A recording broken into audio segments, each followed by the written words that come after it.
The American Claimant by Mark Twain. Chapter 16.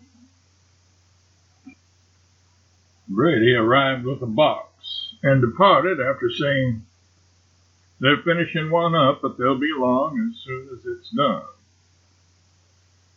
Barrow took a frameless oil portrait a foot square from the box, set it up in a good light without comment, and reached for another, taking a furtive glance at Tracy meantime. The stony solemnity in Tracy's face remained as it was, and gave out no sign of interest.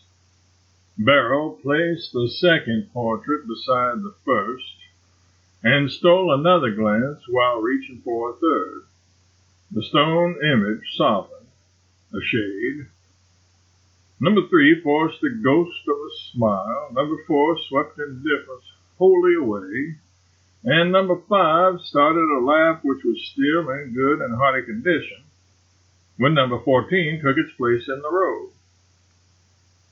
"Oh, you're all right yet," said Barrow. "You see, you're not past amusement." The pictures were fearful as to color and atrocious as to drawing and expression. But the feature which squelched animosity and made them funny was a feature which could not achieve its full force in a single picture, but required the wonder-working assistance of repetition. One loudly dressed mechanic in stately attitude, with his hand on a cannon ashore, and a ship riding at anchor in the offing. This is merely odd. But when one sees the same cannon and the same ship and 14 pictures in a row, and a different mechanic standing watching each, the thing gets to be funny. Explain these aberrations," said Tracy. "Well, they are not the achievement of a single intellect, a single talent. It takes two to do these miracles. They are collaborations. The one artist does the figure, the other the accessories. The figure artist is a German shoemaker with an untaught passion for art. The other is a simple-hearted old Yankee sailor-man whose possibilities are strictly limited to his ship, his cannon, and his patch of petrified sea. They work these things up from 25-cent tin types. They get $6 apiece for them, and they can grind out a couple a day when they strike what they call a boost, that is, an inspiration. People actually pay money for these calumnies? They actually do, and quite willingly, too. And these abortionists could double their trade and work the women in if Captain Saltmarsh could whirl a horse in, or a piano, or a guitar in place of his cannon. The fact is, he fatigues the market with that cannon. Even the male market, I mean. These 14 in the procession are not all satisfied. One is an old independent fireman, and he wants an engine in place of the cannon. Another is a mate of a tug, and wants a tug in place of the ship, and so on and so on. But the captain can't make a tug that is deceptive, and a fire engine has many flights beyond his power. This is a most extraordinary form of robbery. I never heard of anything like it. It's interesting. Yes, and so are the artists. They are perfectly honest men and sincere. And the old sailor man is full of sound religion and is as devoted a student of the Bible and misquoter of it as you can find anywhere. I don't know a better man or kinder-hearted old soul than Saltmarsh, although he does swear a little sometimes. He seems to be perfect. I want to know him, Barrow. You'll have the chance. I guess I hear them coming now. We'll draw them out on their art, if you like." The artists arrived and shook hands with great heartiness. The German was 40 and a little fleshy, with a shiny bald head and a kindly face and deferential manner. Captain Saltmarsh was 60, tall, erect, powerfully built, with coal black hair and whiskers. and he had a well-tanned complexion and a gait and countenance that were full of command, confidence, and decision. His horny hands and wrists were covered with tattoo marks, and when his lips parted, his teeth showed up white and blemishless. His voice was the effortless, deep bass of a church organ, and would disturb the tranquility of a guest laying 50 yards away. "They're wonderful pictures," said Barrow. "We've been examining them." "It is very pleasant that you like them," said Handel, the German, greatly pleased. "And you, Herr Tracy, you have been pleased with them too already?" "I can honestly say I've never seen anything just like them before." "Schön!" cried the German, delighted. "You hear, Captain? Here is a gentleman, yes. What abbreviate unser art."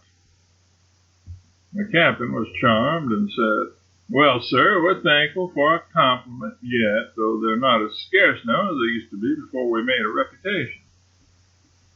"Getting the reputation is the uphill time in most things, Captain." "It's so. It ain't enough to know how to reef a gasket. You got to make the mate know you know it. That's reputation. The good word said at the right time, that's the word that makes us. And evil be to him that evil thinks, as Isaiah says." "It's very relevant and hits the point exactly," said Tracy.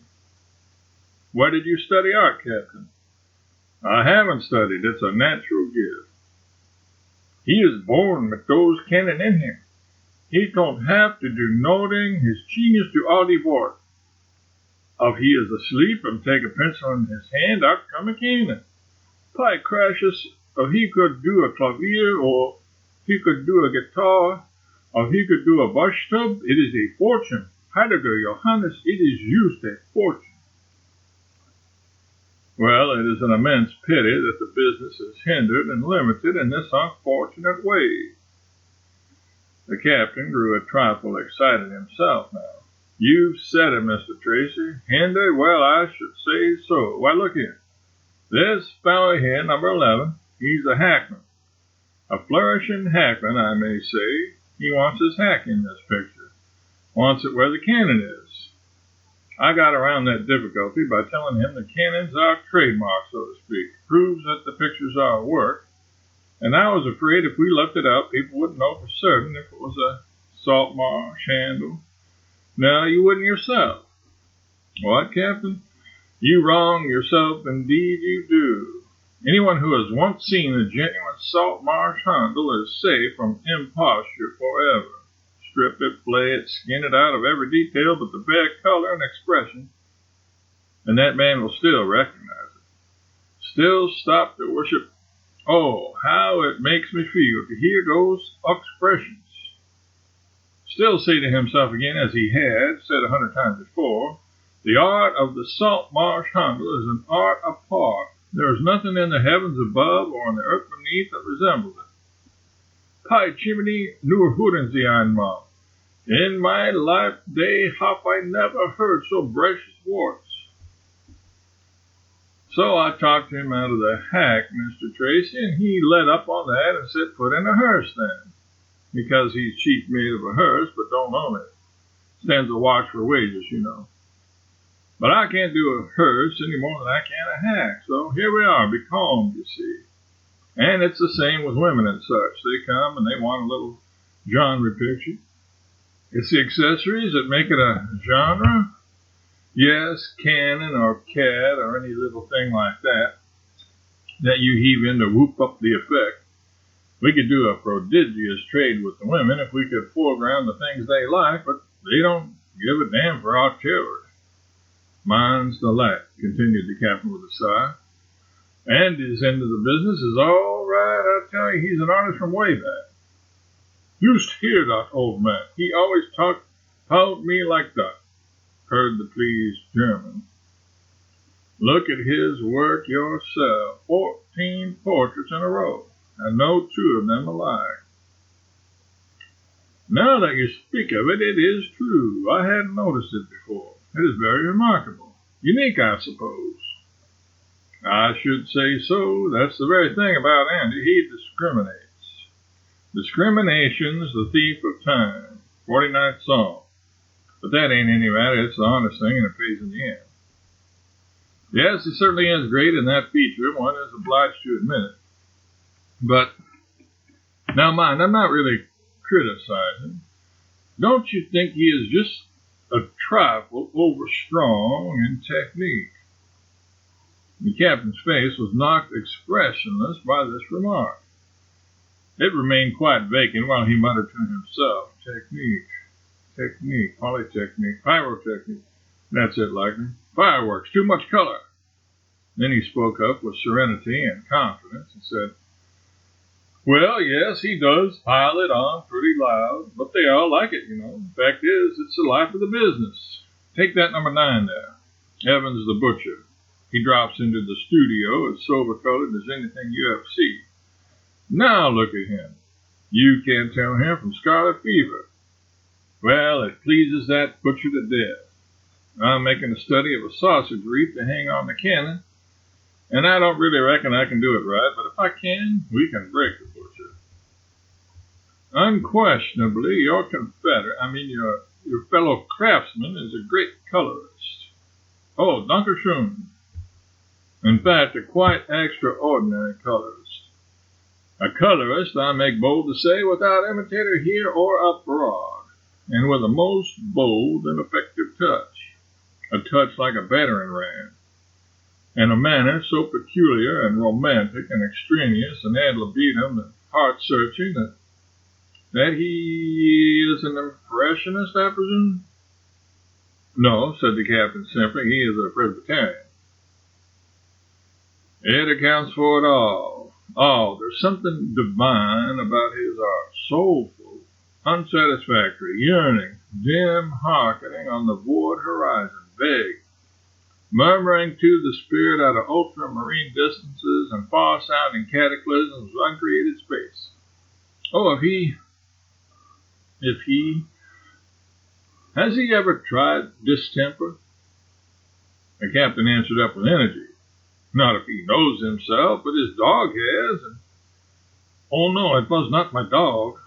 Why, you said it was your dog. Oh, no, Captain, it was a white dog, wasn't it, with his tail dark and one ear gone? And that's him, the fairy dog. Why, Pie George, that dog, he would eat meat used to seem like.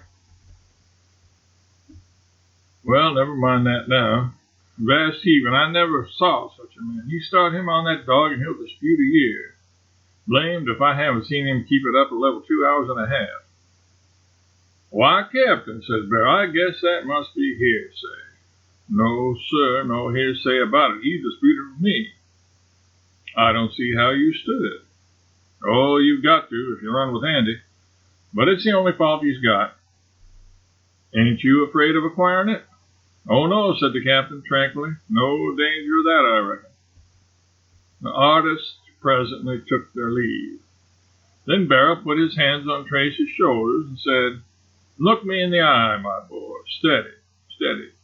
There, just as I thought. Hoped, anyway. You're all right, thank goodness. Nothing the matter with your mind. But don't do that again, even for fun. It isn't wise. They wouldn't have believed you if you'd been an earl's son. Why, they couldn't. Don't you know that? Whatever possessed you to take such a freak? But never mind about that. Let's not talk of it. It was a mistake. You see that yourself. Yes, it was a mistake. Well, just drop it out of your mind. It's no harm. We all make them. Pull your courage together and don't brood and don't give up. I'm at your back, and we'll pull through. Don't you be afraid. When he was gone, Barrow walked the floor a good while, uneasy in his mind. He said to himself, I'm troubled about him. He never would have made a break like that if he hadn't been a little off his balance. But I know what being out of work and no prospect ahead can do for a man. First, it knocks the pluck out of him and drags his pride in the dirt. Worry does the rest, and his mind gets shaky. I must talk to these people. Know if there's any humanity in them, and there is at bottom, They'll be easier on him if they think his troubles have disturbed his reason. But I've got to find him some work. Work's the only medicine for his disease. Poor devil. Away off here and not a friend. End of chapter 16.